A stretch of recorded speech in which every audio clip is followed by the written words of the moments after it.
Pampanga High School ay isa sa mga kilalang paaralan hindi lamang sa lalawigan ngunit maging sa buong Central Luzon.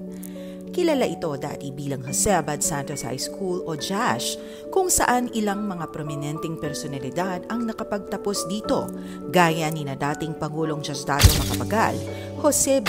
Lingad at Hugo Gutierrez Jr.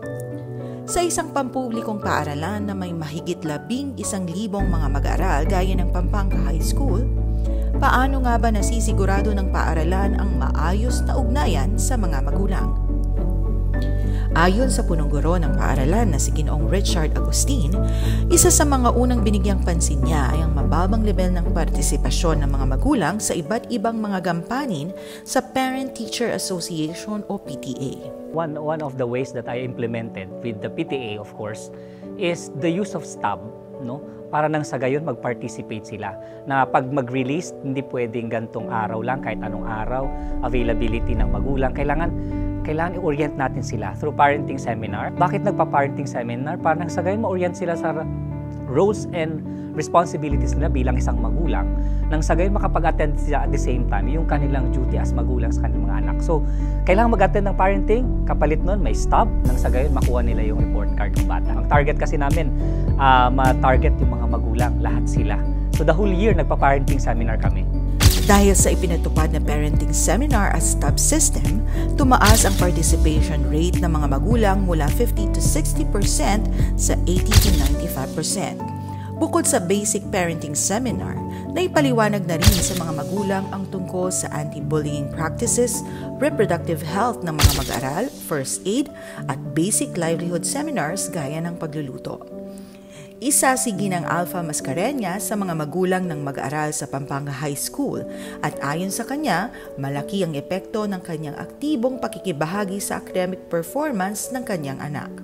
Dahil nga active ang aking anak, mas nagiging motivated ako para maging active sa PTA, lalong-lalo na tuwing cards out or PTA meeting dahil nabubus yung moral ng mga bata or ng aking anak kapag nakikita niya na nandun yung kanyang parent, parang proud siya na nandun yung kanyang parent. Karoon ng seminar si principal para sa parents tungkol sa mental health, tsaka bullying, kung paano i-handle ng mga parent. Tapos, in return, pag natapos yung seminar, bibigay yung STAB, doon mo palang makukuha yung card ng bata, ganun. Para win-win situation. Kahit lumaki na yung bata, kailangan pa rin ng suporta. That's why we increase the participation rate ng mga magulang talaga when it comes to knowing the progress of the respective children. At upang masigurado ang tuloy-tuloy na pakikibahagi ng mga magulang, sinisiguro din ng Pampanga High School na maayos at produktibo ang PTA sa tulong ng mga PTA officers. Meron din po kami yung collaboration between the HRPTA and the grade level representative. Kung nakikita nila na pwedeng gawin ito sa isang particular na section, pwede rin pong i-adapt ng bawat grade level. Para lang sa ganon, kung may common issues sila, dun pa lang sa point o dun pa lang sa part ng particular grade level, na-actionan nyo. Nagiging hindi maganda yung implementation ng particular program kung walang engagement ng mga parent. Yung po yung nakita namin na reason kung bakit pwedeng maging solution siya dun sa problema. Na bawat parent, bago magpunta dun sa advisor niya, as homeroom, pupunta muna siya ng bulwagan. Para nang sa ganon, updated yung mga parents kung ano yung mga dapat nilang gawin sa mga bata.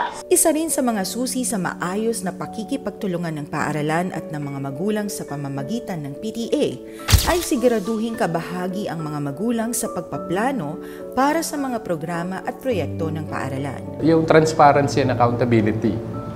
Makikita mo yan na paano yung ultimo piso san nilalaan o ginagastos. Bilang kabahagi ng stakeholders nga, importante na malaman din ng mga parents, di ba? Kaya nga hindi lang mga administrators o yung school principal, yung mga master teacher, and yung mga teachers na di ba below the line, di ba? Something like that. And para makita mo kung saan kami officer, saan kami pwedeng makatulong? Dagdag pa ni Ginong Gomez, mahalaga ang kontribusyon ng mga magulang sa kanilang mga anak, lalo na sa pagsuporta sa mga inisyatiba ng paaralan. Ayun ma'am, sa mga kasama ko po sa mga co-parents po, maging po tayo, engage po tayo, huwag tayong mahiyang magtanong, and also dapat yung visible din tayo, yung presence natin. Kaya may problema, wala, may konting contribution, di ba? Voluntary contribution, para sa bata naman yan, so sa eskwela. Tulungan natin yung eskwela. Maging active tayo sa school para naman po sa ating mga anak yon, at syempre magiging mas lalo nilang gagalingan yun sa pag-aaral kapag nakikita nila na sinusuportahan din natin sila. Ang value ng Parent-Teacher Association ay they serve as support, no? Support sa ating mga schools. Kasi kung wala tong support na to, hindi naman kaya ng isang eskwelahan lang.